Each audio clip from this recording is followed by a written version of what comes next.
Welcome to this special episode of the Carbon Exposure Project. Today we are joined by Patrick Greenfield, environment reporter from The Guardian.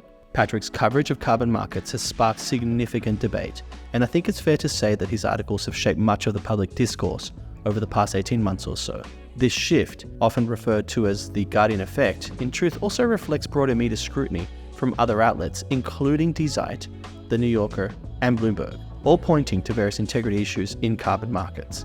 As a result, many customer-facing companies have become hesitant to engage with the voluntary carbon market, fearing critical media scrutiny. In today's episode, Patrick gives us an unfiltered view of his investigative work, and although our discussion explores many contentious areas where we often disagree, I might add, it remains an epitome of thoughtful and respectful dialogue. And I'd like to make it clear that unlike traditional media, this podcast does not editorialize. Our aim is to offer a platform for honest and nuanced conversations about the complexities of carbon markets. And that's why we are publishing the entire 80-minute interview uninterrupted. This approach allows you, our listeners, to hear everything firsthand and form your own opinions. We hope that you find this episode to be enlightening and encourage you to share your thoughts with us. Welcome to the Carbon Exposure Project. Patrick, welcome to the Carbon Exposure Project. It's lovely to see you. Great to be here. Thank you for joining me. I think I'm really excited for our conversation today. For context for the audience, you're an environment reporter at The Guardian. Yes. And your focus over the last, 18 months or so, you've been covering a lot of stories around carbon markets. And I think, many of the, let's say, practitioners in carbon markets have this adversarial relationship with you. Do you think that's fair in terms of statement? At the moment, in terms of just the criticisms and sort of the reporting that you've done, has maybe yielded adversarial kind of responses from folks in my side of the camp?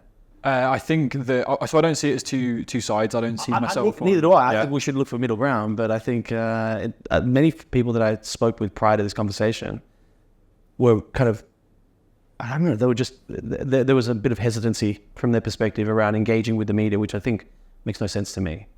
Of course, look, I see the comments, I get the emails, I get the DMs and that kind of thing, of course. And I have phone, but at the same time, you'd be surprised with who I speak with, right? I have lots of conversations on and off the record with project developers, people at carbon standards, people who are massively pro carbon markets, people who think they're a terrible idea. Mm-hmm. That's the job of a reporter. We speak with everybody. Good. Then that informs our coverage. And so I think, going to that point, please elaborate for me the job of the reporter. Because people think that you have an opinion and effectively an axe to grind. I want you to set the record straight. Sure. So I think the best way to think of it is that my opinion doesn't really matter. It's my judgment, right? Mm-hmm. I guess reporters are focal points of information. And sometimes there's, doing interviews and it's often, investigations, revelations, that kind of thing, right? But I think when it comes to the carbon market, our job is to look at it from the point of view of a reader. We're not here to be fans of anything. That's not what news reporters should ever do. And I think importantly, we need to take a critical look, right? So from the point of view of a reader, their main exposure to the carbon market has been carbon neutral adverts. I think it's fair to say, whether they're flying, whether they're driving, whether they're drinking, you can offset your life now, right? There was, I think it was the kind of Greta Thunberg effect in 2019, right? It was the kind of latest explosion of the voluntary carbon market. And the way we as a newspaper and others have too, have approached this subject is to go, right, well, does that claim stand up? What is a carbon neutral flight? What is a carbon neutral burger? Whatever you're looking at. And we were just tracing, I guess, the equation back. It's very clear often where your emissions are coming from, whether it's the beef that you can kind of see out of shot right now, or the flight that you've taken to get here, or the from the bus and the train that I've taken to be here, right? We can quantify that pretty well. But if in these adverts, the claim is something is being neutralized, is being cancelled out, and as reporters, we're speaking to kind of others who looked at the carbon markets, that's what we're trying to do, right? Looking at the Red Plus credit, for example, or the cook stove credit, or the renewable energy credit, and saying, well, does that stack up? Is that something that has actually cancelled out those emissions that are definitely going into the atmosphere, that are definitely heating the planet? Can we rely on this unregulated system for the basis of massive claims from multi-billion-dollar companies, right? Because that's ultimately what it comes down to. Okay. And it's a really odd system. It's an odd world, right? I guess, kind of by the definition of the polluter pays principle, offsetting links the emissions of some of the dirtiest and most polluting companies in the world with, if you're using, say, a RED Plus project, maybe some of the poorest people on the planet, right? And their behavior changes in this kind of complicated transaction that might take you back to Peru or Cambodia or Kenya and whatever conservation scheme's going on there, right? It's really quite odd. But from us, we just want to explain to our readers what they should know, whether this is something that really has substance and, crucially, is something that could be scaled up as a solution to the climate crisis, right? I think that's kind of another criticism that comes up a lot. Why aren't you writing about the good this could do? That, I think, maybe... That was going to be one of my questions. Right. Well, I think that misunderstands the role of journalists, right? We're not here to be fans of things. We're here to, I guess, engage with reality how it is. Now, it is for a market, it's for people in the VCM to scale up the market and demonstrate that, yeah, it could be this thing that helps. And I will say, though, from the point of view of a newspaper reporter on environment section, we are, harangue is probably too strong, but our editors are desperate for good news stories, right? We don't want to be writing about the end of the world in a slow way and lots of different kind of formats all the time. But there's all the adage, if it bleeds, it leads, right? Oftentimes there is a bias, I feel, across the types of stories, and certainly the headlines that grab attention tends to be more on the negative side. Do the good news stories actually sell? Do they actually have the result in terms of engagement with the audience? I guess it's a complicated one, right? So I think we're trying to hold power to account, right? But is there power? That's the question. I get what you're saying around it's this balancing equation, right? Emissions on one side and then the avoidance or removals on the carbon credit side. Sure. And you're pointing out, quite rightly so, sometimes justified, and sometimes I think maybe not, because I think that there's a potential bias in terms of the sources, and we can get into that, around issues that are occurring on the project level side. But there's effectively conflation, I think, sometimes that occurs, certainly with just certain words that are being utilized, like worthless. Yes. Right? There's a deterministic kind of viewpoint around, sure. and it comes from the Westertal type of studies around this binary kind of notion, because there's potential for overcrediting on certain types of projects, like RED Plus, which is a methodological evolution around how those baselines are effectively measured. But then there's a conflation saying, okay, well, these projects are worthless. But I, as a proponent of this in this space, I feel that that's too deterministic. I think there's a risk adjustment lens that we need to look at things through. What do you think on that? So, as we were talking about off air, yep. This is not your first rodeo. You have seen the rise and fall of the carbon market already.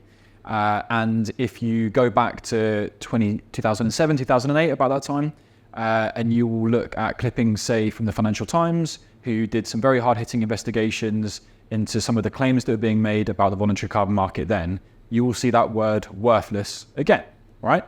It's not a new thing. This is in many ways a cycle repeating itself. But I then put the question back to you and other proponents here, right? I think that from a carbon credits point of view, its primary worth, if we're going to think of it as a commodity, is that it avoids or removes carbon from the atmosphere. Yeah. And if it doesn't do that, what if it's worth? So what is its worth, right? We don't buy bananas that don't exist that might be fair trade, right? That doesn't quite make sense. It's a commodity if that's how it's being presented by some, right? So on that level, you don't buy empty packets of crisps, you don't buy drinks that don't have any water in them, right? That would be absurd. And I would put it to you that probably in financial terms doesn't have worth there. Whereas there are... I would challenge that notion. Yeah. I think that nothing in the world has 100% certainty, right? There's insurance for a reason with regards to all sorts of different sort of risk sort of premium, effectively. Look at, for example, in the medical sphere, right? We look at vaccines. The efficacy of a vaccine or a drug is never 100%. There's always other unintended consequences in terms of secondary effects or otherwise the efficaciousness of these vaccines. Sure. Carbon credits, because of the counterfactual, right, it's difficult to quantify. So yes, I understand that there's the tendency, and look, I played a role in this around the commoditization of the market, because it's a simple transactional way to effectively achieve scale within a market. But because it's not exactly 1 ton, or maybe there's a discount in one, maybe there are other projects that actually deliver more than that. And the rating agencies to deliver and do a really good job of demonstrating that. Because it's just, let's say it's a 10% discount with regards to the potential of that project, to then bring it down to worthless status, I think just doesn't achieve the purpose of the intended criticism, right? Which is to, and I'll open up to you instead of me putting words in your mouth. What do you hope to achieve from the critical sort of perspectives here that you're bringing to the market? So with the example of a vaccine, what's in the vaccine is real. It's something you can touch and feel and goes into us, right? And whereas for most of the voluntary carbon market, what's being traded is the thing that didn't happen. It's the rainforest that wasn't cut down. It's the the tree that wasn't destroyed for a fire stove, and so an alternative cook stove has been provided. It was the coal plant that wasn't built because renewable energy was funded, right? It's that alternative reality that we must be able to quantify. Because if you go back to that very basic idea of offsetting, you're causing something, so you must be causing something additional to counter that out, right? And if that logic doesn't work, offsetting doesn't work, then you're not doing anything at all. You're just not really helping. You're just kind of giving money to the ocean or the trees or whatever for existing, and that doesn't make any sense. I don't think that's what anyone's trying to achieve here. Yeah, it's not trying to achieve here, no. But before we get into it a bit more on worthless, on worthless credits, I think it's worth taking a step back and looking at exactly what we were trying to do with the RED Plus projects, right? Because maybe explaining a little bit more about the scope of the RED Plus investigation is a good place to start, right? So that was a team project with Desites, Source Material, who each published their own stories. But we weren't just looking at the impact. We were looking at, well, I guess, the environmental worth of these schemes. We were also looking at some of the social claims and everything else that goes along with it, right? And whether indigenous communities and the rest of it were really being supported. So what we did as part of our process there was we are looking for independent studies that were, I guess, having an after-the-fact check of whether the prediction of deforestation, of avoided deforestation, was real, was correct, right? And a lot is, you've already brought it up, right? A lot is made of the synthetic controls, the West et al. Group. But when you speak to people in this world, it's that there are a growing number of studies around this, right? It's something that researchers themselves are interested in, because there are lots of people out there who are professors and the rest of it who really want to see rainforests protected. It's something that's absolutely crucial for limiting global heating. And so, what can you re-emphasize that, please? Because I think that there's, in my search for common ground, I think that that's really important. I just want to kind of stress that point. Yeah, I mean, I jumped to the punchline, right? The people that produced the studies that we looked at for that article that had such a big cut through, right? They were disappointed by their own findings. They are invariably researchers who had dedicated their lives as well to protecting tropical rainforests mainly, right? So we agree that it's important to find ways to protect these rainforests. That would be a crazy thing to dispute, right? No journalist is out there saying we must destroy the rainforest or we must, but of course. I completely agree on that, but I just think it coming back to the value, right? Sure. This argument around worthlessness. So, but really it's looking at the claims, right? So what these studies are doing is they're saying, okay, this system is claiming to stop large amounts of deforestation, preventing huge amounts of emissions, which could be possible if they were as effective as they were claiming.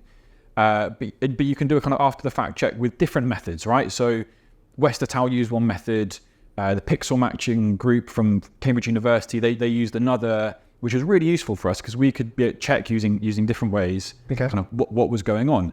And the same pattern from a kind of top picture was there, that there were some schemes that were stopping, I guess, quite a lot of deforestation in a few examples, but there were lots that were stopping modest amounts or none at all. Can I challenge that though? Because what about the Pritchard study that effectively then points out errors with regards to the calculations and on the West et al.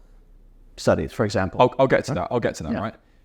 What these studies are measuring is not the same as what the Vera methodologies are doing, right? They are predictions about the future, and the studies are, I guess, as best as we possibly can with something that is after the fact, right?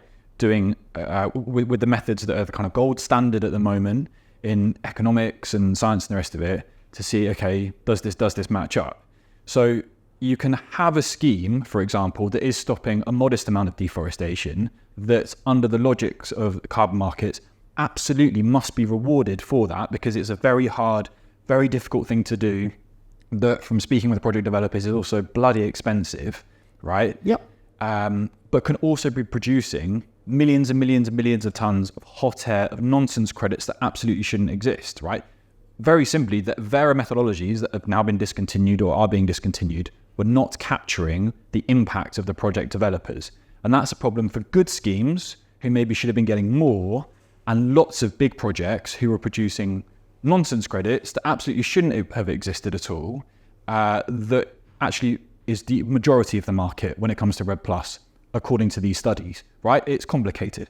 So the worthlessness thing there, right, is absolutely key when you go back to this idea of offsetting, because it's not a donation, right? According to some aspects, it's a commodity. You're buying a thing to cancel out an emission from somewhere else. Sure. And so it's absolutely crucial that is real, that does represent a ton of removed or avoided emissions for it to work. I think the market would agree to that. Right? But if it doesn't, it's not helping. It's doing the opposite. It's making global heating worse. It's not a solution. And we can't have a system where projects are rewarded for things they didn't do, right? The great thing about markets... Is that the perversity? Can I challenge that? Because I think there's certain elements that I would agree with, but I just think, what is now the result of what's happened in terms of the critiques around the baselines and all of these criticisms around this concept of worthlessness, right? It's over-crediting ultimately what it comes down to. Is that the incentive to protect the rainforests has effectively now come back down to zero, right? When we look at the beginning of these studies, right, and the press coverage around it, effectively we saw the apex with regards to price as a signal to the proponents on the ground, project developers and others, to value these lands, to protect them. But now the price, as evidenced by the NGO, for example, which is a corollary for RED+ credits, is essentially now close to zero, right? Because the demand driver for the purchase of these carbon credits has essentially disappeared as a result of that. So I think there's a causality, right? So yes, criticism is required to ensure the highest possible integrity. Do you feel that that's a fair statement for me to make? Sure. Okay, great. And I think we agree on that. So yeah, I want to find mutual ground here. But the effect of this overarching claim around it's a comprehensive 90+% problem systemically, I disagree with, and I think the Pritchard study, right, which is now currently under peer review, the Mitchard study. Mitchard. Sure. Sorry, we'll dispute that. Okay, whatever the number is, we always need to strive for higher integrity. Great, but if the value is close to zero or zero, then the opposite incentive, it's a perverse incentive, it occurs on the ground. Now the farmers, let's say in Brazil, right? Cattle farmers, well, they have no incentive to protect that land. They're going to get paid more for actually cutting it down and running cattle on those forests. And so in terms of the deforestation effect that you said was very difficult around the overcrediting, it actually perversely creates more deforestation as a result of that, because we're not valuing it, right? And on the other side, okay, yes, the companies that are purchasing carbon credits voluntarily, I might add, right, now no longer do. Oh, wow, now there's no longer greenwashing occurring, which is the fear here.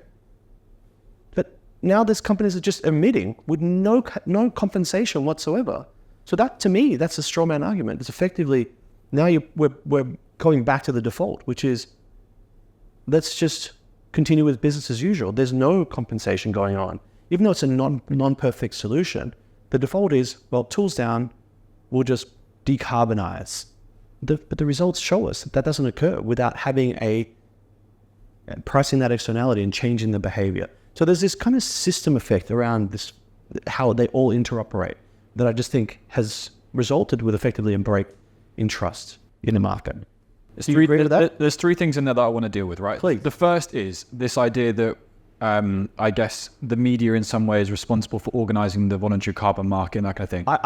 We're not. No, that's something the VCM organises, right? Yep. It's our job to report about it. Sure. And to be frank, didn't do a great job of it, right? And that's why it's all fallen apart and collapsed.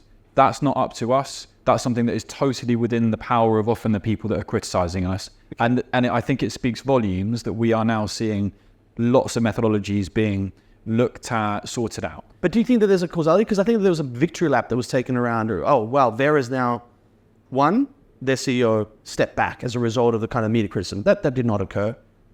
David can attest to that, and he was my first guest on this podcast. And after 15 years of working tirelessly to help establish that standard, looked to change his direction in terms of his personal life and career.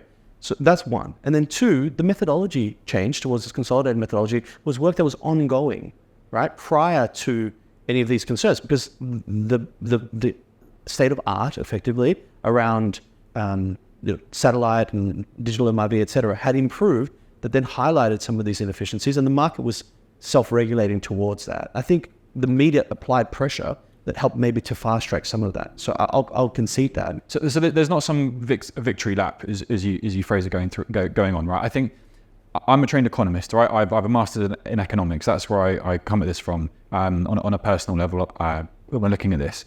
The great thing about markets, when they function, is that they reward winners and they punish losers, right? To be totally brutal about it. Great, well-regulated market. And so in a system where you avoid, with carbon markets, in a system where you effectively avoid carbon emissions or remove carbon from the atmosphere, you should expect financial reward for it. But when you don't, which is what these studies have highlighted, which is you shouldn't expect a reward for that, right? That's the system. Yeah. That's the market, right? That's how these things work. But it doesn't have to be binary. That's the question that I have, because I think things should trade at differentials, right? So it's a risk-adjusted kind of premium approach, right? So in this case, a project, and this is where ratings come in. I'd love to get your take on ratings in a second. But if a project is AAA rated, it should trade at a basis spread to the upside. And conversely, if it's discounted, low rating, it should be discounted effectively, right? Why is there no scope for this kind of variable or gradual kind of effect? Why does it have to be binary? That it's either great or it's terrible, worthless. Sure. So I appreciate, right, that there's more nuance is essentially what I'm saying. In the real world, there's a more nuanced element to it. So there is an argument over the best counterfactual method to use to evaluate REDD plus projects, right? Sure. Which I totally accept. I follow the researchers on this. It may be that it's synthetic controls. It may be that maybe that's synthetic controls are too harsh for whatever reason, and it should be pixel matching or something else entirely. But actually, once you look at methods that have systematically kind of gone through this, the argument is over whether they're, for the old methodologies for unplanned deforestation, is about whether they're 70% worthless, 80% worthless, 90% worthless. That is where the argument is. It's not, there was one study that, it's not that at all. But Calyx Global, for example, have done their own study on this. They say exactly the same thing. They've used counterfactual methods, gone through it. They also conclude it's a total mess. And that is, I think it's important to say here, that doesn't mean that someone's bad or that someone was trying to do a bad thing. They were just ineffective. It didn't work. So we must 70% worthless, I think, is just a misnomer. I just don't think that equates. I think that there's a binary element to that word. And I just think that, it's kind of like the pen is mightier than the sword. I think it has an impact. Now, I'd like to challenge you. Looking at it, that's the point, though. That's the point, right? It's I understand the determination not to accept how big some of the problems are with the methodologies that have been used historically in the VCM. No, I totally get it. I think there's a willingness. I think that there's an acceptance that there are problems, big ones, on some segments. I will concede to that. Okay, and it's improving. No, I don't think that that's the case. I think that the work of the ICVCM and I think the continuous improvements at the standards disagree with that, right? But what I'm coming back to is this binary nature, right? Right. Effectively, the lens of the buy side, right, which is the corporate, is essentially saying, well, if we purchase these, is this a significant reputational risk? And there's a great sort of variance with regards to the unknown. And so the default position is we will not invest in this, right? Tools down, sure, right? And so I think that is a perverse outcome. So I'm going to ask you, is the intended consequence of the journalistic, you're now reviewing and providing not an opinion, as you said earlier, right? But you're reporting on these various different sources, and the scientific studies that are pointing out ineffectiveness, right? Coming back to that word, is a result now what is the desired effect, right? Is that the end game here, to denigrate effectively a market solution? But again, to answer that directly, right? This is just a moment in time. This will pass, right? But it could happen again if the problems aren't resolved. Okay. Right? Why did it all fall apart last time? Yeah, the financial crisis was a problem, but it was also to do about integrity. There's a lot of nonsense going on, and those issues weren't sorted out, and they haven't. And that's why, in part, it's all fallen apart again. Right? From the outside looking in, would seem like a good idea that actually the integrity issues are resolved this time, so it does have a chance to scale. Okay. Right? Which there are a lot of people who are very smart, who are really trying their best on that, right? And we'll see if they're successful or not. And as an economist, you do agree that effectively we need to put a price on this externality, right? That we need to have a price on carbon. Is that? Do you think? Yeah, but it would seem like a good idea to me, kind of thing. But it's more. You want to ensure there's integrity with regards to substantiating those claims. I think that's also fair. I think I don't really care about ideology about this kind of thing. Just speaking on a personal level, I just care about things that work. I want to be able to say, this is a great scheme. This works. Let's get some money behind this. Whether it's technology, I don't care. I just want things that work. I'm like so many people just bored of hearing about how kind of versions of this terrible future that may await my children and my grandchildren and the rest of it. Mm-hmm. Sick of it. I want to know, and the VCM, in 2020, 2021, when money was flying everywhere and it all looked like kind of exponential growth and the rest of it, that was the claim from many people. The claim was that they were the solution, that they cracked it. And that wasn't true. And that is, I think, in my opinion, I guess kind of borne out by the existence of ratings agencies, which are there in part to tell you which credit is real and which is not. I think also from a corporate buyer's point of view, you can't be sure where your money's going when you buy these credits, right? There are lots, a kind of big criticism, right, that we get is... You talking today or historically? Today, there are still no rules where, as a project developer, you have to say 20%, 30%, 40%, whatever it might be, is going to the local community. Some do it, right, but lots don't. It's a black box, and I think if I'm going out to buy carbon credits, right, I want to know where that money is going. It's not an unreasonable thing to... It's not anti-capitalist or anti-markets to want to know, okay, I've given my money to this scheme in Kenya or Tanzania or Colombia. I want to know where that's gone, right? It's simple, and it's basic things like that the VCM can't do at the moment. Well, I don't think any commodity can do, quite frankly. I mean, when we had a coffee this morning, the provenance of that coffee and how much revenue went to those coffee farmers is almost impossible to determine, right? Because there's a very complex supply chain. I think that applies to everywhere, and I just think that there's this puritanical view around carbon markets should be different, and there should be this, it's not realistic. I just don't think that can actually work. No. Coffee markets don't have social purposes behind them. Coffee markets aren't claiming to solve problems. They're claiming to provide nice cups of coffee in the morning, right? That's the claim of the market, unless I've missed something, right? That we both use. The VCM is meant to be about something more. It's about solving one of the biggest problems that humanity is facing. It's about channeling finance to deliver outcomes with regards to reducing or removing tons of carbon. That work, and that you can demonstrate the work. And the market's not working properly if it's funneling lots of money to things that aren't working. So again, I think that there's a potential here for interpretation, right? So have you visited a RED Plus project? Yes. You have? Okay, great. And the communities that benefit from the revenues. Okay, now I'd like to get your opinion. Sure.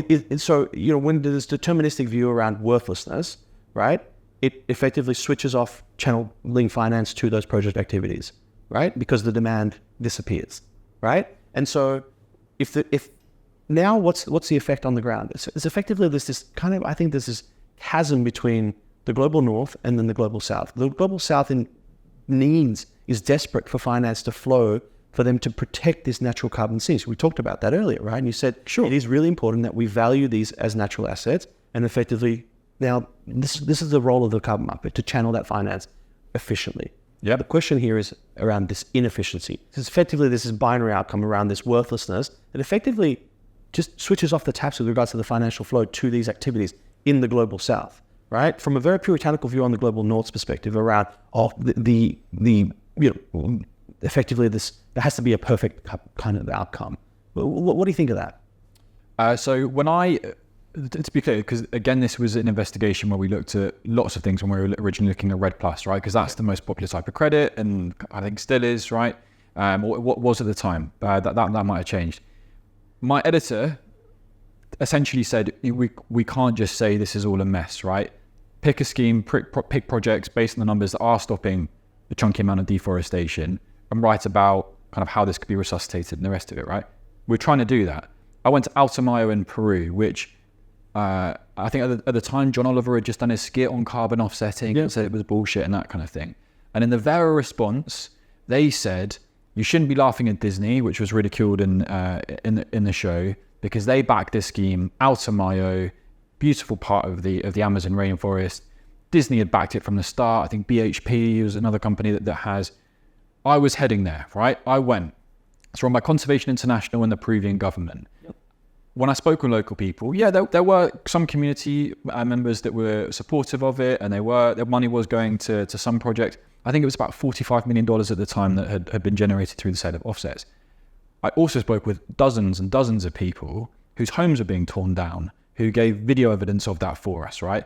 That was meant to be a high quality scheme we were looking at. And there were people who were really, really distressed, right? It's a complicated situation, right? Yeah. But that is also a kind of big issue that's not being dealt with the VCM at the moment. These are not isolated examples, unfortunately. There are others, right? I mean, but I guess this is a grey, right? There are kind of other issues that pop up. It's not always the same. It's not always dramatic as that with videos and that kind of thing. Sure. But this kind of savior kind of claim that we are saving indigenous, that's much more complicated, right? I was lucky enough to go to the Koika Congress, which is the Congress of Indigenous Leaders in the Amazon, after I'd had that experience in Alto Mayo. Alto Mayo is near Cordillera Azul, another project, a massive project in Peru that we were on the outskirts of as well. But what was really interesting, speaking with indigenous leaders from all over, Colombia, Guyana, Brazil, Peru, you name it. Yes, it was recognized that carbon was an opportunity that could potentially finance kind of their communities and support them and the rest of it. But they also told me about piratas de carbono everywhere, carbon pirates, right? They were being approached by Westerners in suits, trying to rip them off, contracts in English, terrible stories, right? Mentioning kind of common names that are around in the market. And I mean, again, that's a complicated grey issue, right? There is the potential for it to go well, but also the reality of it, not great, right? At the moment, from their point of view, just reflecting back the conversations, you can go read the articles for yourself, right? And again, that's something that's not being dealt with, right? Because there are other, I mean, the New Yorker had their big piece, but there are NGOs now that are finding things in Cambodia and Kenya and wherever else it might be. If you're going to make a claim that's as dramatic sometimes as the VCM likes to kind of hype itself up with, you need to be able to back it up, right? That it's as simple as that. All media outlets are really often doing is holding people to account for the claims they're making themselves. Okay. We're not saying you should be doing this. The claim is often made by is always made by project developers, by people, the brokers selling the credits, whoever it might, even the companies, right? And that's what's being challenged and looked at, because people can't be misled about this, right? About the kind of bigger picture of what's going on with climate change and biodiversity loss. Great. I can see to that, right? There are instances where, due to the complexity, sometimes the scale of these projects, that there are unintended consequences and potentially issues with regards to negative impacts on the ground. And that's the role, like you said, of the media to showcase that. On the other side, other instances in terms of your analysis and those of your sources where you can demonstrate really strong impacts around not only the emission reductions or the emission removals, but the positive impacts to communities. To be honest, I always ask, when I have been to events to speak, and I think it's important that we kind of have these kind of conversations so VCM understands where we're coming from. I always ask people for examples of good projects. I did it again the other day on an Allied Offsets event. I got 2 emails off the back of it, right? this is meant to be a market that's bursting with good schemes, good projects. And I understand, right, there might be a hesitancy around that. Do we really want to be scrutinized? I think that's obvious. Yeah. But I think that we'll overcome that nonetheless. Sure. But coming back to the ratings, there are lots of projects that get really high ratings. Yep. Right. So I would just challenge that notion that it's not all negative news stories. To your point, I think that there's a kind of fatigue with regards to the negative stories. Let's focus on where we can be constructive. Sure. And look at this mechanism. This is essentially my view. Yes, it is an opinion around the carbon crediting process. Whilst if we can ensure the integrity, and I think that we all have common ground on that, can actually deliver scale and deliver that finance to where it can make impact. And there are numerous examples of that occurring. Would you agree? But we need scale. We don't need small projects that are having kind of modest impacts. We need massive kind of multi-billion dollar, multi-trillion dollar schemes and the rest of it, which I'm sure will of course be made up of smaller schemes and the rest of it, right? Sure. But the VCM as things stand is tiny financially in terms of what we might need it to be if it's going to become a viable tool. I would agree to that. It was scaling, and then obviously it scaled back. But I think, like you said, I've seen this picture before, and I think we are now building stronger foundations in order to enable that scale. But no one's yet been able to tell me when it was scaling in that period, where the money was going, who were the people that were being supported, if they're important things to be able to explain and document, right? So I can tell you in terms of where we were achieving scale. We saw in 2020 and 21 in particular, you called it the Greta Thunberg effect. I subscribe to that notion. An influx of capital from various different financial intermediaries, whether they be banks, hedge funds, or other capital allocators, coming in and investing into this asset class. Whether people call it a commodity or a security, it's ultimately an asset class, right? Because it's now valued. And significant quantities of capital started to come in and invest into these. That was then distributed via primary and secondary markets, and the flows went into the existing projects, but most importantly, to channeling to develop a next crop of projects, right? And with the emergence of rating agencies, many of the project developers and folks that were looking to invest in capital into these new activities were looking to maximize the outcome by ensuring the highest levels of integrity, because they saw a price differential to the upside for the high quality credits. So it was already a positive signal and effectively a selector for higher quality projects. My fear today is that because of effectively the demand destruction that's occurred over the last 18 months or so, because of effectively this erosion of trust in the underlying, that investment is essentially retreated, and it'll take quite a long time for it to come back at scale.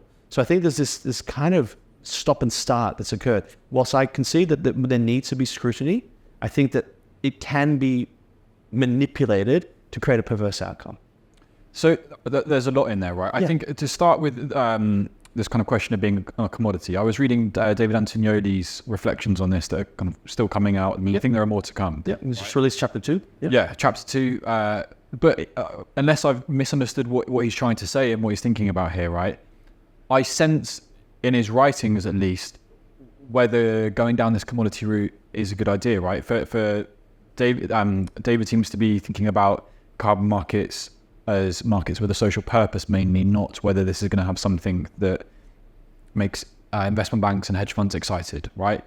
Which maybe they'll need, right, for the right liquidity and the rest of it. But from what I can tell, this is something that's being debated within the VCM at the moment. Yeah, David's points were really interesting. He was looking at it from this perspective that the VCM was intended to fill as a stopgap between the inaction on a policy perspective, and that ultimately we would have this, how do we call them? Techno-bureaucrats effectively creating policy systems that effectively then would displace the voluntary carbon need for voluntary action. That's not occurred. And so what happened in the voluntary market, and David played a key role, so did Vera and Gold Standard and others, is it became an innovation hub around not only methodology, but other types of developments, right? Infrastructure, whether that's registries, exchanges, etc., that have helped to create effectively a really strong foundation on the trading side of things to enable the potential for scale. Now there's a question around sort of integrity issues that we've been discussing, but it's become this hive of innovation. Now we see the next generation of policies that are emerging around this kind of duality, not just what used to be allowance-based trading, now it's carbon crediting. So we've got carbon crediting mechanisms embedded within tax systems globally, and it seems to be that the trajectory is following on from sort of the COPs of the world, that countries are implementing these various different schemes. So they want to channel finance activities in their countries that are reducing emissions at scale. So there's that. But David's point was effectively, what happens beyond the crediting period, right? Oftentimes, you mentioned additionality. These projects must stand on their own 2 feet, effectively say, we need this carbon finance, we're depending on it in order for it to occur. If it doesn't, then we can't generate a carbon credit. That's a key component of the integrity piece. But you say, well, what happens after that fact? What happens after those 10 years that these projects get stood up, implemented, they generate and yield carbon credits? And what happens if they're not able to then continue receiving that finance? What happens there? Isn't that not a perverse outcome? And that's essentially what he's grappling with right now with his publication. So again, this from the people I speak with, this seems to be an active debate, right? Does the VCM exist to destroy itself in a certain way, right? To kind of fund that gap that then allows industries to stand on their own 2 feet, and when that money goes, and it moves on to the next thing that it's trying to get off the ground, right? And I don't from what I've read, I don't really accept that this is what's happened, but there's a reason why renewable energy methodologies have been discontinued in so many places. Yeah, they're not allowed. Exactly. They stand on their own 2 feet, and some would say that's a kind of massive thing that the VCM has supported. Yeah, I think it's a success story that it's often not necessarily recognized. I think there's a vilification around saying, well, the current crop of credits that are still justifiable within their crediting period are effectively seeing significant discounts in the market because there's a perception of a lack of additionality. No, there's a lack of additionality of new projects being registered under these new methodologies, with the exception of the least developed countries, right? Because of this cost compression with regards to those technologies. I think that's a success story of the legacy of the CDM and in the voluntary carbon market. Okay, but yes, I think that there should always be this continuation around stringency and moving up the hierarchy that the voluntary carbon market is doing. So I'd point to the Oxford Principles, and I think the VCM aligns to this kind of transition, effectively moving away from technology-based avoidance to nature-based avoidance, and then ultimately moving up the hierarchy with regards to nature-based removals, and then seeing that scale. We're seeing huge investments coming into that. For example, afforestation, reforestation type of activities, and then technological removals, which have longer durability potentially. But those are nascent in their evolution. And so the market plays a key role with regards to that. And the governing bodies, let's call them the certification standards, play a key role in effectively allowing for these project activities to exist and also sunset effectively. And that's what's happened with the renewables component. But there are issues with all of that too, right? I think that they're kind of those are questions more for people in the VCM and not for a journalist. But with the removals, we can't have tree planting schemes, right, that are just a continuation of the harvest cycles of a timber company anyway, right? Which Sure. There are indications that might be going on. And these are the things we need to navigate, right? It's just the kind of super basics. Are the avoiders avoiding? Are the removals removing? Right? That it's as simple as that. I think on a top line. And so the media's perspective is always going to be to just enforce that line. I think because of the bigger picture, right? This is kind of tearing apart the environmental world when it comes to things like the SBTI and the Greenhouse Gas Protocol at the moment. Yeah.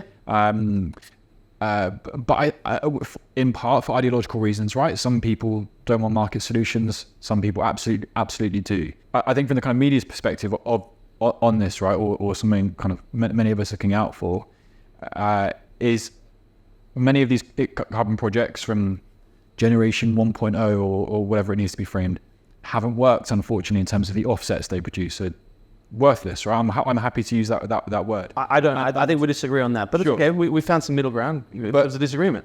And they shouldn't have a role in a high quality climate claim from a major company, right, that does need to become Paris aligned. What about on a contribution scale as well? Like there are benefits going to those communities, right? And there are co-benefits that are associated with those activities. In a vacuum, if they did not exist, those benefits would not have occurred. So whether, again, coming back to worthlessness, right? Whether the baseline was incorrect at the time, based on the data at that point in time, right? I'm not advocating for fraud events, right? So you pointed out certain examples of nefarious activity. I think they should be stamped out, and I think that the role of the media should be to point out to those examples. Great.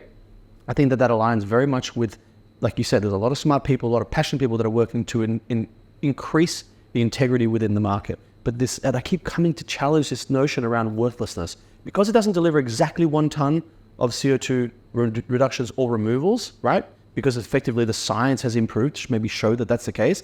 To discount that to worthless status, I don't think occurs because I don't see any chunk, other. Not all. I've never said all. We've never said all. Okay. Never said all. So let's reinforce that. Yeah, sure.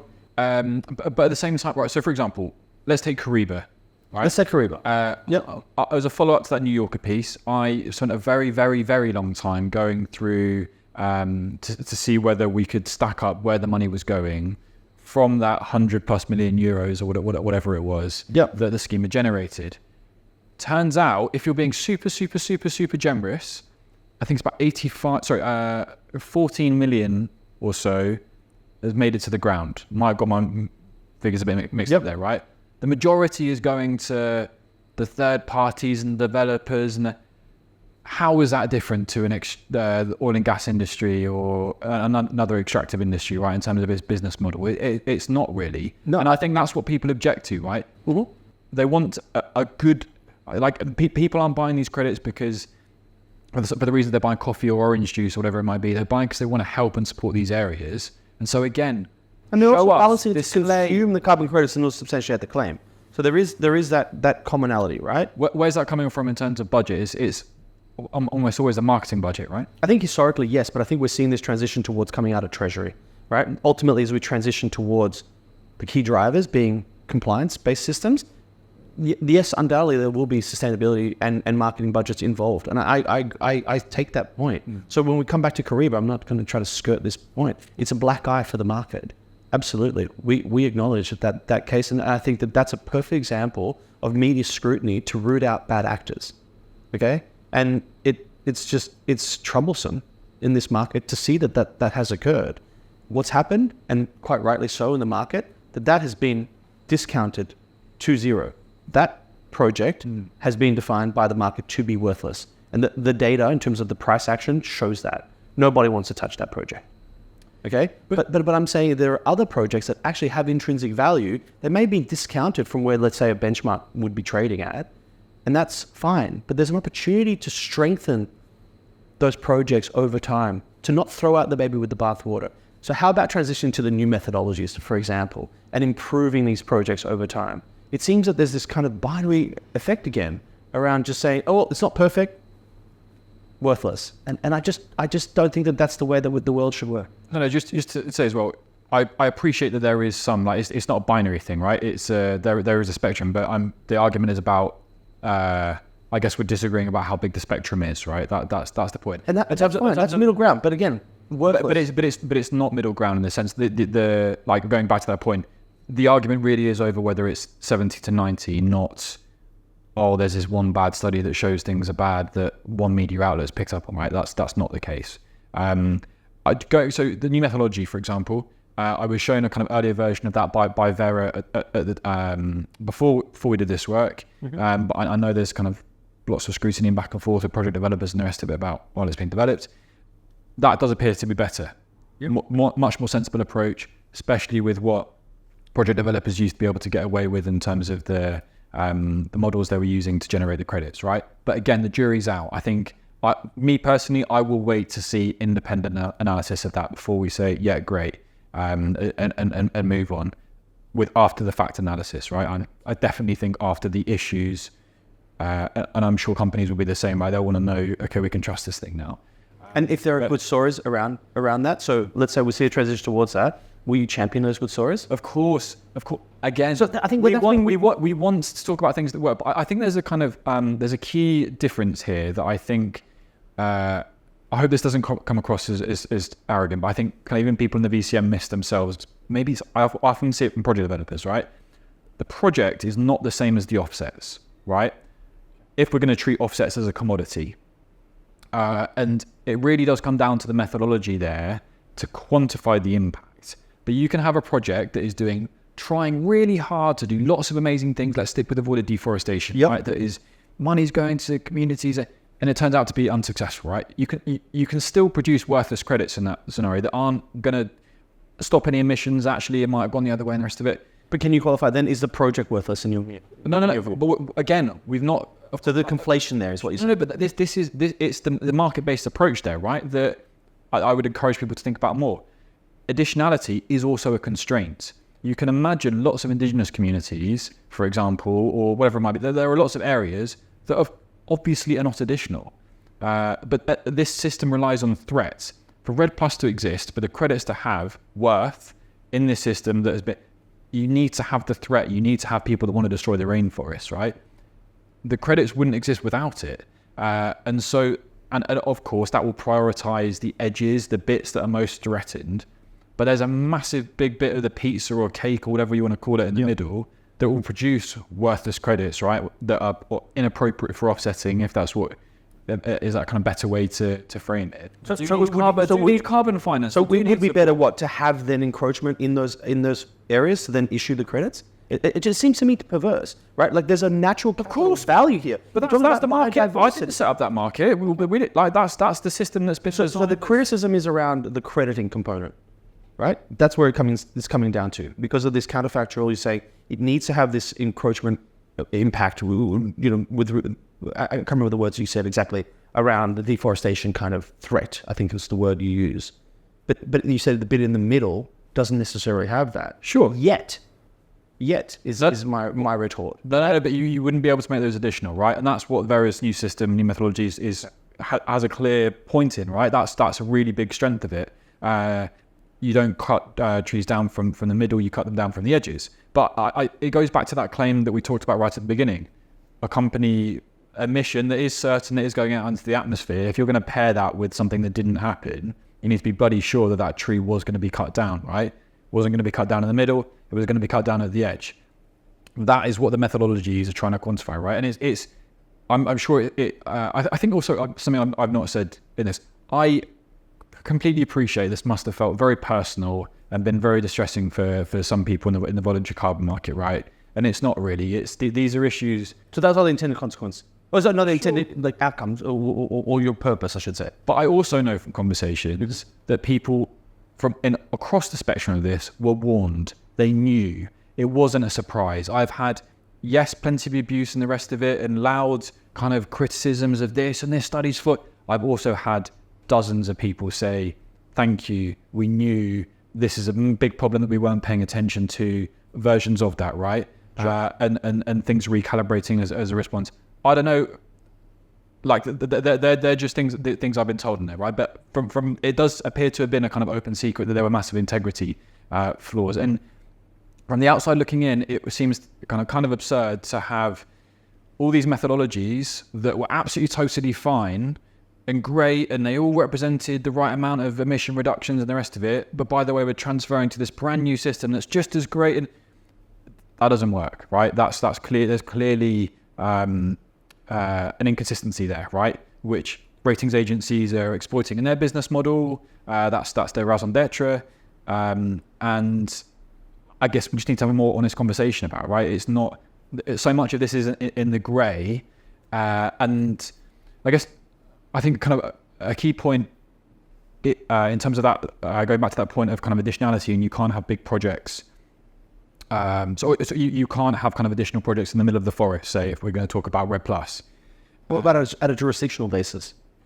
But that's taking in the whole of the forest edge. You're trying to protect the whole of the cake there, but really you'll be protecting the forest edge, right? That's the calculation, because you're protecting the bit that would have been destroyed.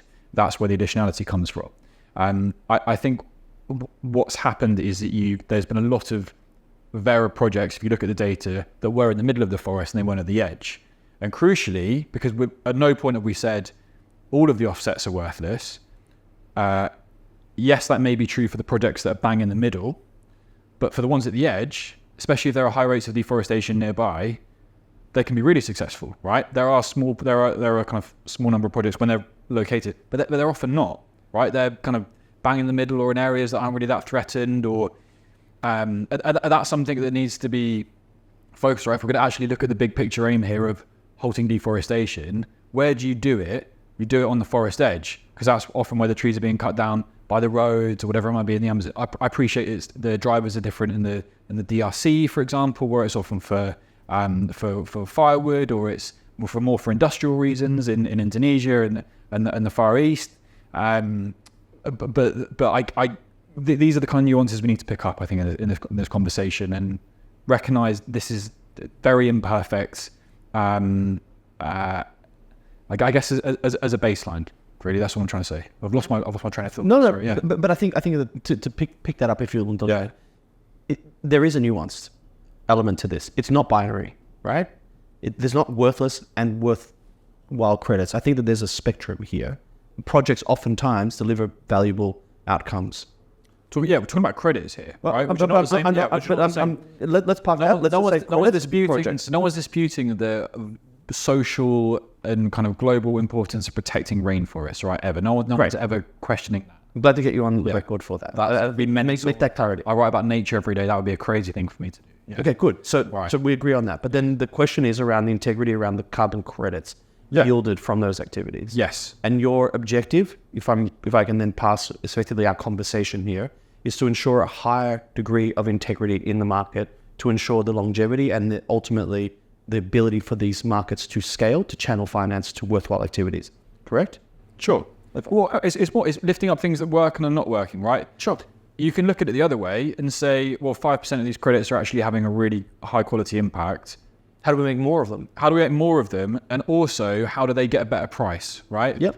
I think with a lot of the things that the VCM is trying to support, the kind of independent research is supporting a low supply, high price market, right? Which would also incentivize decarbonization for companies because there already aren't that many credits to go around. And I think that's a trajectory that we're about to sort of embark upon. I think that these new methodologies under Vera, we keep talking about RED.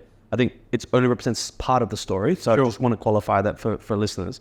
But is that, yes, there's going to be a high scrutiny around the activities that ultimately are yielding carbon credits, and therefore it becomes smaller and smaller and smaller and more difficult over time. Yeah. Right? And then, like you said, that's got an inverse sort of effect with regards to price. High quality correlated with higher price, right? But obviously smaller volume.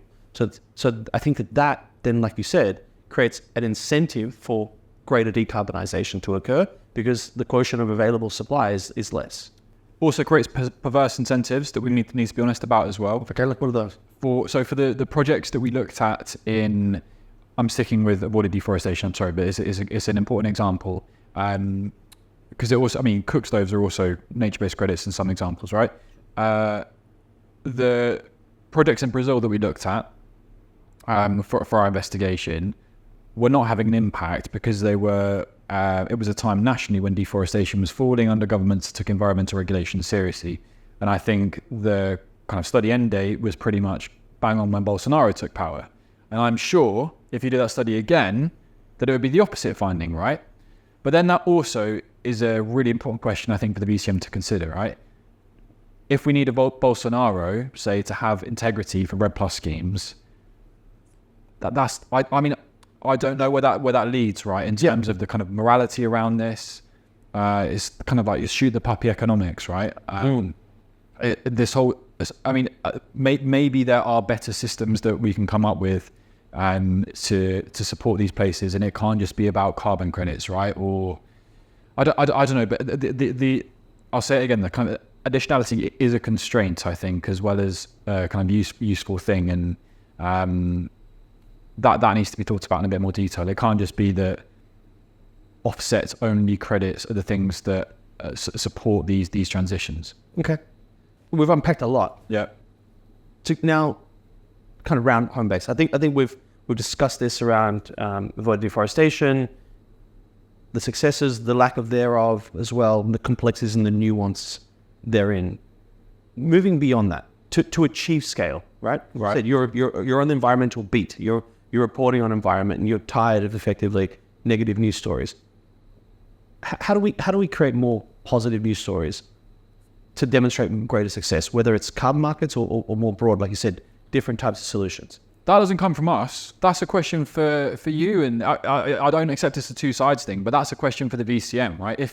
If you are a solution that can scale, then you'll do it, and we'll write about it when that happens. And you'll write the stories, the good stories of the successes. Of course, because can we make this as a challenge to folks in the market that are effectively now quiet because of fear of retribution, effectively, they don't want to stick their necks out to come to you to say, hey, we're doing these really great activities. We're open to scrutiny. Come and have a look at what we're doing. And if you then review that, would you then sing their praises? We, of course, like, look at our coverage, say, of, well, I mean, it's a difficult year in Colombia, right? But Petro the year before last, and Lula, people who are kind of environmental leaders who make big achievements on this issue will write about it. We're kind of desperate for that, but they need to be real, right? They need to be real impacts that can be justified imperfectly, because this will always be the case with counterfactual models and the rest of it.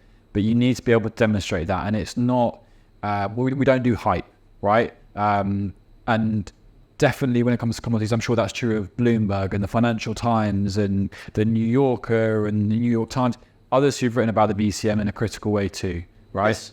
It's not just the Guardian. It's mental to frame it as it's just not It's the not case, just the Guardian. right? It may be that one article's kind of broken through and had a big impact, sure, but this is coming from everywhere, and that narrative can change with success, with demonstrable impact.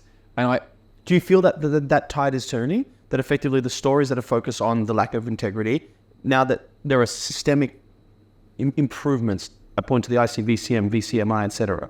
Do you think that now we're turning the corner with regards to establishing a higher, sort of stronger foundation to enable higher integrity? I don't know, right? I speak with people at the ICVCM and the VCMI. It's not.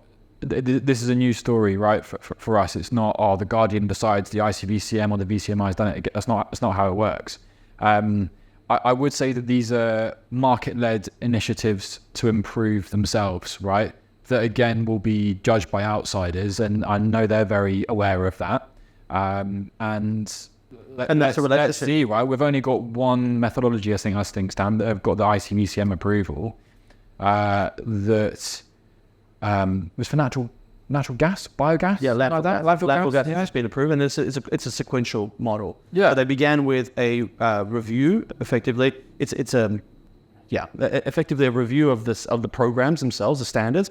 It's a two-tick process, and then the actual methodologies themselves. So now they've reviewed the first batch of methodologies, and there's ongoing and continuous evaluation of the different methodologies. Yeah. Before that they can ultimately then approve them, and then the carbon credits that come with the core carbon principle stamp then enter into the market. So we're seeing the first sort of tip of that coming through. But again, I think I was Calyx Global. I think they were saying kind of not all of them are great actually, and many have been retired, right? That's obviously. But there's a schizophrenia going on. Yeah. Because effectively, I talked to Duncan Van Bergen from Calyx, sure, and he pointed to landfill gas projects, biogas projects, and other projects. He called them ugly ducklings. Yes. Projects that maybe lack the charisma around nature-based solutions and the kind of social and co-benefits associated with them, but projects that demonstrably avoid methane going into the atmosphere, which is a multiplier effect with regards to greenhouse gas warming, and destroying that methane, effectively generating energy, etc. They're industrial projects. They're not very photogenic. They're not sexy. And so he called them the ugly ducklings. So within that, so when you look at Calyx's ratings, they've got a wide range of different projects that are really highly rated. And like anything, there's a spectrum, right? There's a distribution curve. So I think that there's now, with this first wave of sub CCP credits entering the market, it's subject to the ratings to demonstrate which ones stack up. There will ultimately be a spectrum, right? But ultimately, the ICVCM has demonstrated that through external review that the methodology does stack up. It's tough though for project developers, right? I mean, I do appreciate, because they don't all agree with each other, the ratings agencies, and then you can have the CCP kind of qualification on top of that, right? What a bloody nightmare for them.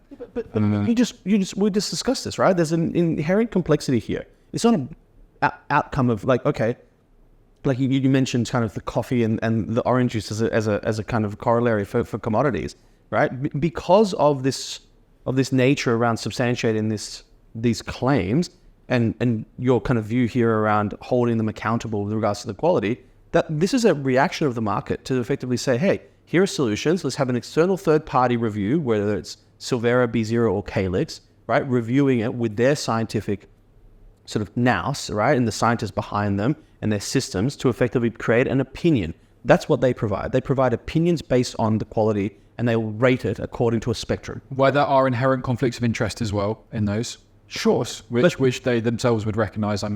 There is an incentive to say things are better than they are within those. I'm sure many would dispute that, but that's the importance of having. Is it the same at Fitch and Moody's, or not? Yeah, I mean we saw that during the big short financial. Of course, yeah, okay. Exactly. Cool. That's why the whole global financial system collapsed. Yeah. Okay. That's not a good thing. That's not what we want. No. That's why these studies, when nobody has a conflict of interest, are so important. So then, how do we rectify that? That's up to you guys. Okay, so So your job is just to provide an objective review from the outside, not to provide solutions. Can we get that? It's when the news that is a kind of inherent flaw of all journalism, right? Yeah. Okay. Cool. But I think a lot of people place a lot of kind of weight on the reporting, as effectively as an opinion, but it's not an opinion. We're lifting up these studies, right? We're kind of you're repeating myself. Yeah. Yeah. Okay. Cool. And it's not. That's not about money and the rest of it. It's about what works. But there is a need for the ratings. Would you agree for that? Yes. Okay. Yeah. But again, do you want to stamp out any potential conflicts of interest here? I disagree. I don't think that there's a perverse incentive here in terms of them juicing the scores to maximize, the outcomes. I think that what they're saying. I'm not saying they're doing that. I'm saying there's an incentive to do that. Exactly. As you brought up with Moody's and Fitch and the rest of it, right? I'm just saying. Sure, and I think the media played a key role in that. So I think that there's an evolution ongoing, right? These are in their first instance, and I think that there will ultimately be improvements, and that there will be convergence ultimately around how they evaluate the different projects. But ultimately, their job is to provide an opinion that enables a decision maker to make a decision, right? To say, great, well, we want AAA rated or AA rated or A rated, and or we won't invest in these types of projects. That then creates a corollary with regards to the price action, right? So high value of those credits, more demand for those credits, and conversely, those projects that don't meet those criteria, then obviously are heavily discounted. What the ratings can do then is effectively now showcase how, for project developers, how to achieve the highest possible ratings. So now it implements better project design, right? So I think that incentive, that signal has been well received as a result of criticisms. And so I think that the next wave that comes through, right, coming back to these kind of waves, sure, will ultimately deliver high quality projects. But there's a risk there again. I mean, look, so none of these ratings agencies visit the projects on the ground, right? Some do, but not conclusively. They're relying, I guess, on geospatial data. But so do these studies, right? I mean, one group of the studies has been produced by someone who was a project auditor, right? Who's visited lots of these projects, who knows kind of both sides of how this works, right? And that is West, to be specific on that. So I think that absolutely it's something that needs to be worked out, right? But there are risks with it too. What if a project goes along with a particular ratings agency's way of seeing the world that then turns out not to be quite right or whatever? And so that's another kind of issue with maybe money down the drain. I think also that from a kind of buyer's point of view or a consumer's point of view, which is ultimately where a lot of journalists come from on this, knowing what a kind of BBB rated, I've forgotten the other scoring systems or whatever, but it's really kind of complicated and messy still, right? And I think we're going to need a kind of Lord of the Rings style one ratings agency to rule them all, or one way. We need a kind of a clear way to explain to consumers, yes, you can trust this. Right. I think that we're seeing that. I think that there's ultimately delineation that the ratings agencies have, which is investment grade or not, right? And ultimately, binary. But there's a spectrum, and so there's a cutoff in that spectrum, right? So even though you're on the right side, effectively there's potential for improvement. Conversely, if you're on the wrong side, potentially of that line division around investment grade or not, there's potential to improve your project and migrate up the scale. That's where I think it's just this discount event where, okay, it's binary, therefore it's on the trash heap, worthless. Again, I come to that. I just think that that's just reductive. I just think that throws out the baby with the bathwater. And I think that that's the kind of the frustration that practitioners in this space have. I think we are all in agreement, and I think with certainly the media's criticism around ultimately driving towards higher integrity. I think that that's a common ground, and I think that we agree on that. And I think I really want to just expound that concept, right? That there's a vested interest to improve the market to ensure longevity. I think that that's a good vested interests. Yes.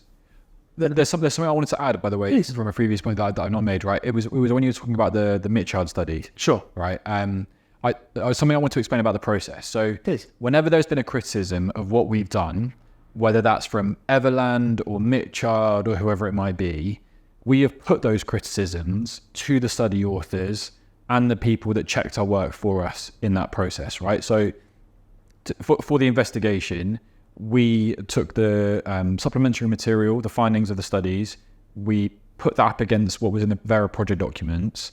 We got the study authors to check our working. We got, I think it was 7 independent experts who, some had market experience, some were more experienced in, I don't know, kind of ecosystem side of it, a real range of people, right? To check and find problems and to stress test it. But whenever things come up or have come up or there's been objections, we have checked that. Okay, that's a key part of what we do. And there's a desperation. Again, I use it. Maybe that's an unfair word, but I think the Mitchard study, for example, that's picking away. Say for example, that's all true, and we have to discount all of the West studies. There's still a bulk of research there that is showing 80, 90, 70%. That's still where the argument is, right?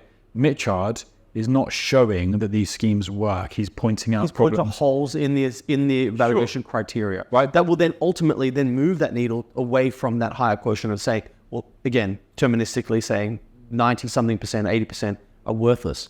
I think that there should be some cadence on actually on that. Unfortunately, maybe unfortunately is the wrong word, but and Ed didn't respond to my emails on this. I've spoken with them about it.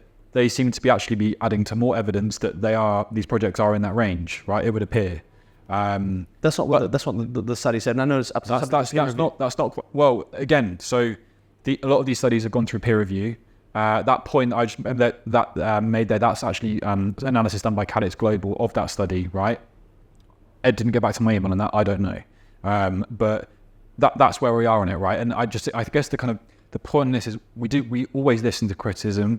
We do take it seriously. A key part of the journalistic process is going, what and how am I wrong? Is this fair? Is this a right judgment? Is that too harsh? Is that not harsh enough? And if new evidence comes to light that then points to effectively errors in the original assessment, obviously you then scrutinize your own assessments, correct? Of course. Then they're great. Yeah, but then you're talking about accountability on both sides, and I think that's fair. Yeah, but I think there's an idea that this is a kind of big gotcha. What it's that's silly, right? Because that's not where the debate is, and we take the literature very seriously on that, right? That's been a key part of what we're doing.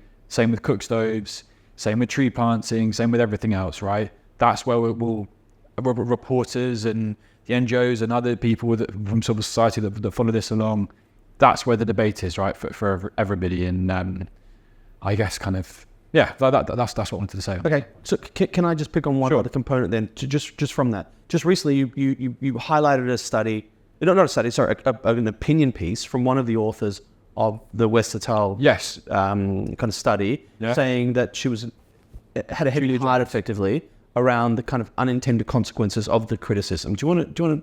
Because I think a lot of people in the industry sense that was effectively a change of heart within the broader sort of coverage that you had, but effectively you're showing both sides. No.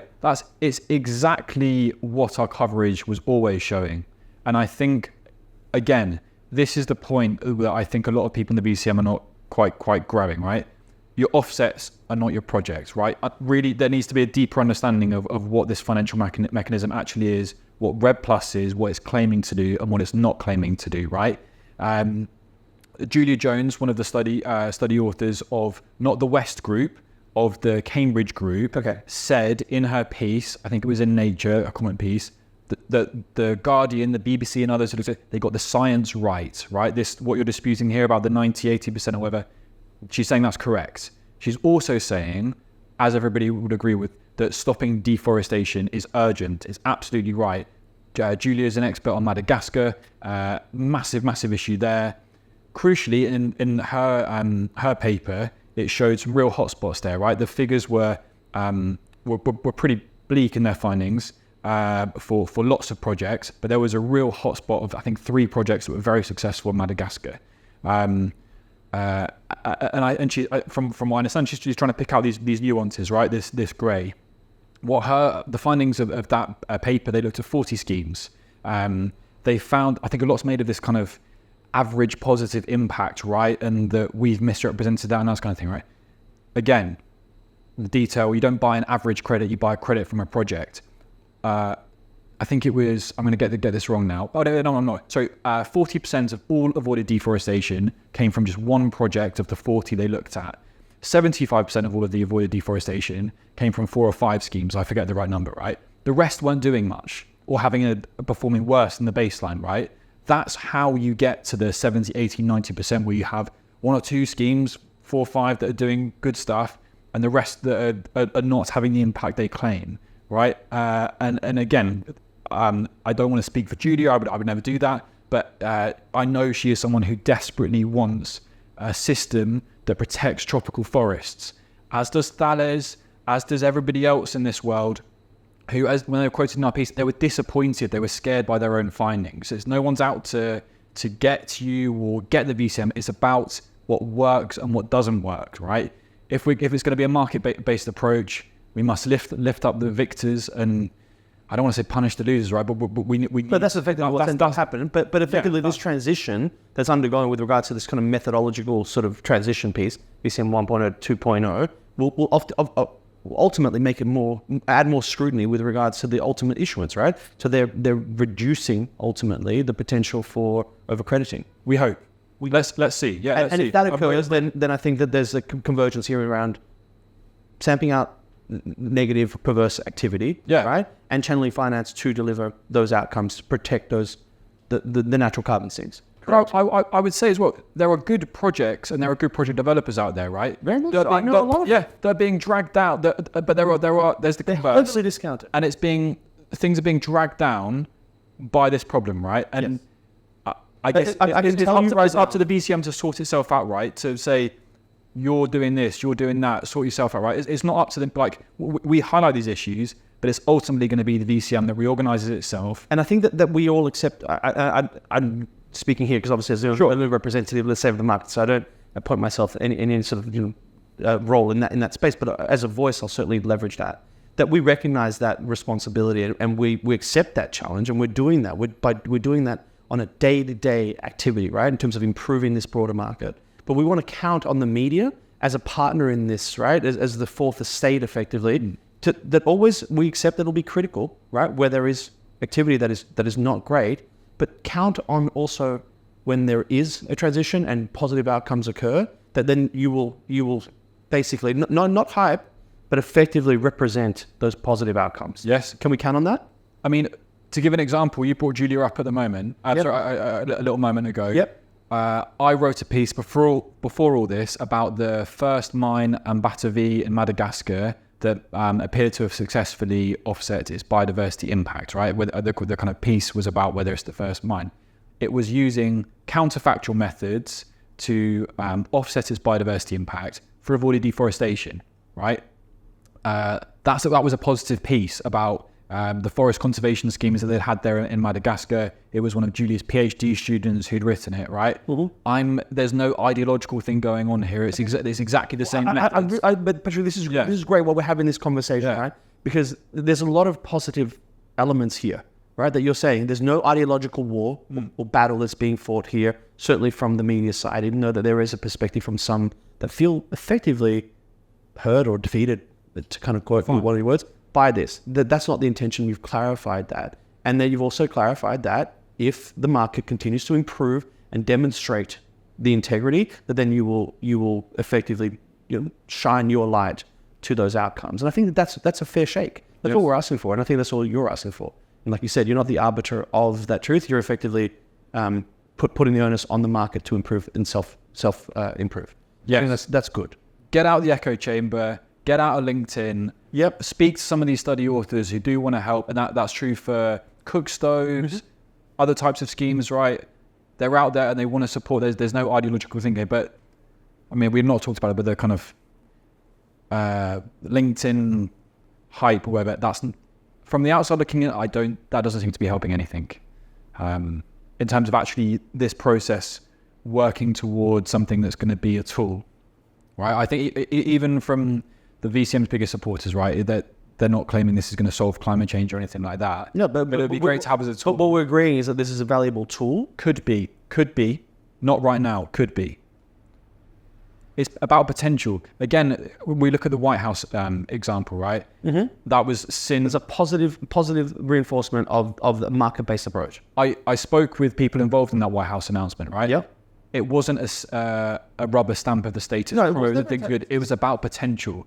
Sure. And in life, people don't care about potential. They care about what happens. They care about reality, right? And so that is where it's about realizing that potential, if that potential exists. Yeah, but it's a call to action to bring in new thoughts and effectively helping the market to scale by tracking that and ultimately delivering on that finance piece. So that's fine. Potential, but there is a lot of potential is certainly my argument. And I agree that I have potentially a biased view on that, right? But we're working tirelessly to actually improve the market long term. Great. And I think no one's resting on their laurels, and no one's certainly saying that this is a perfect solution. It's not. But what we're saying, it is a worthwhile solution, and it's not a worthless solution. Can keep coming back to that.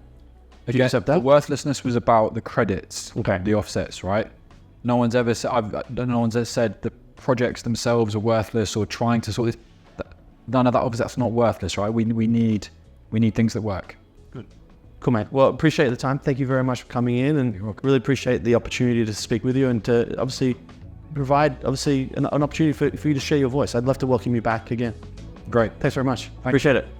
Cheers.